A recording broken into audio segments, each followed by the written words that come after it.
তারপরে ভুল করে চাকু যেন গালের মধ্যে দিয়ে দেন না, চাকুটা সাবধানে রাখেন।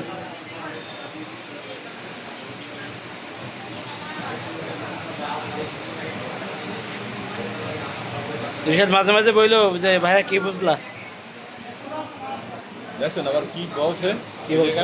ওই দেখেন কি গান মুখে বলছে আর আগে বলছে গান। রিশাদ এত কিছু জানো? দেখুন সাতক্ষীরার নাম, ঠিক আছে, এগুলো সাতক্ষীরা থেকে আসছে। ওই কি রে, ওই ওই কি রে রিশাদ, মধু। রিশাদ এখন মধু খায়, মধু। না না না না।